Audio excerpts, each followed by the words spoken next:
Hi friends, this is your pal Scott Garibay, and today we're going to talk about Daggerheart and Taco Bell.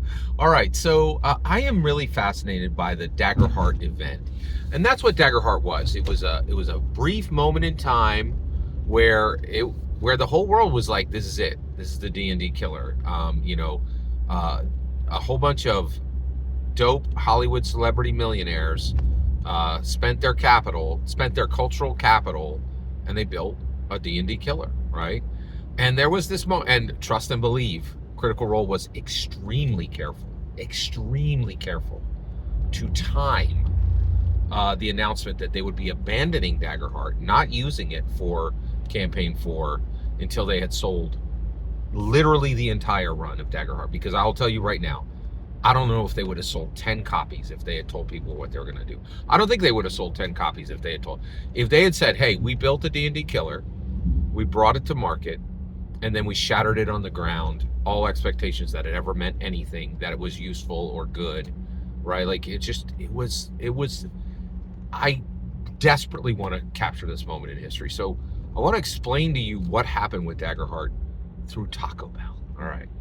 So I have a lot of Taco Bells around me, but I have the three Taco Bells that are closest to me.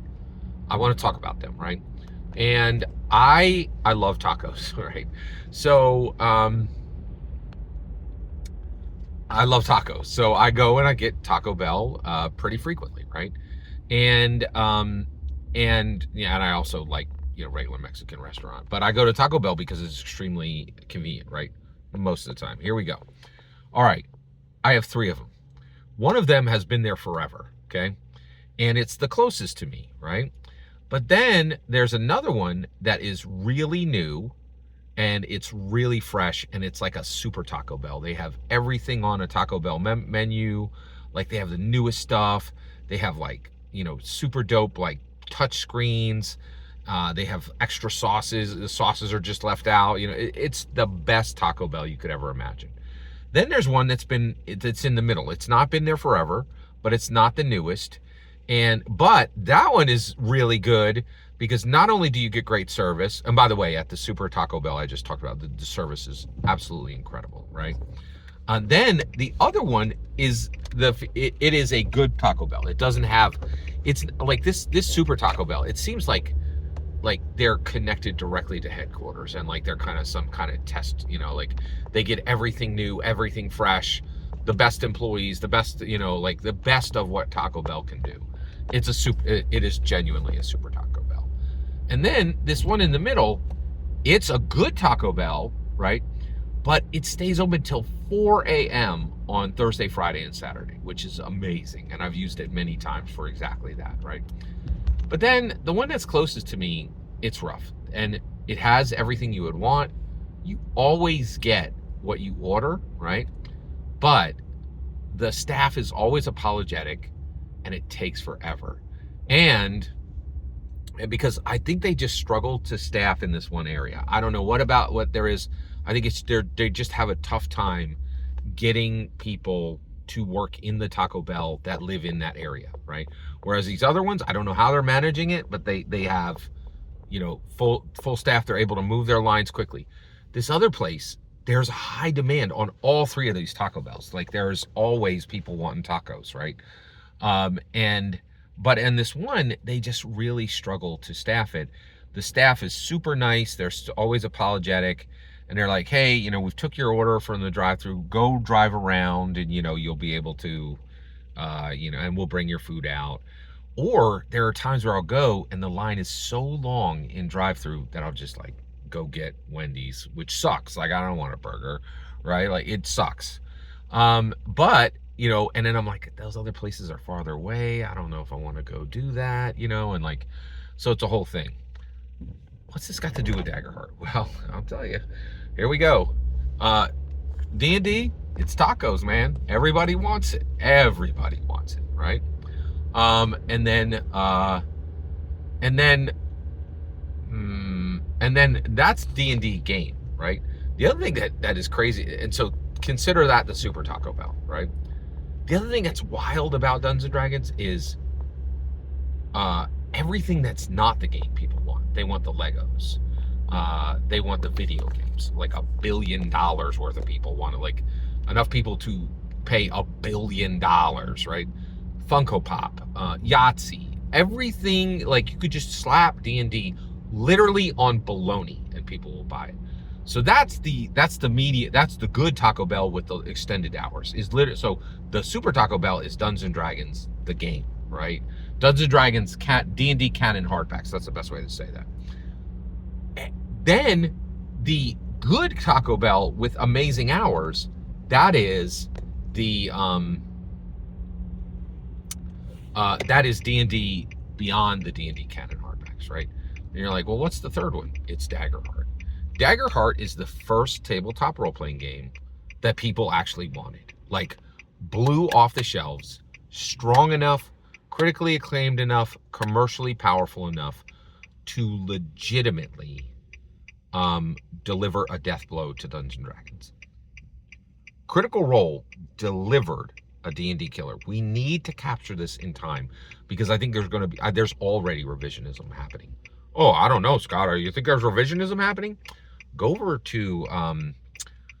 to Professor Dungeon Master's interview of Matthew Mercer and Travis Willingham. And he's like, hey, you've already answered this question, but I want a no BS answer. Like, he's literally saying, what you said before was BS out of your mouth. Nobody believed it, right? And so I'm going to ask you right to your face, did Dungeons & Dragons, did Hasbro pay you to dump, Daggerheart and play D&D, right? Like and on his thumbnail, he's like, no BS, right? Because everybody heard their initial words and was like, that's a bunch of BS. There's no way that's true. He had to get them to repeat it, right? And get this, he still got BS. Matthew Mercer was like, no, we did not get paid. Travis Willing was like, yes, we did get paid. A jokey joke. Dude, you are the CEO, right? Like, you can't be trolling about bribes from an international company. Like, it's like, maybe that's the time where you should seal your flapping maw and either say nothing or actually do, like, Matthew Mercer did Travis Willingham's job. He's like, hey, I know we have a crisis here. I know people don't believe that we are literally, that we literally did. I know that we literally believed.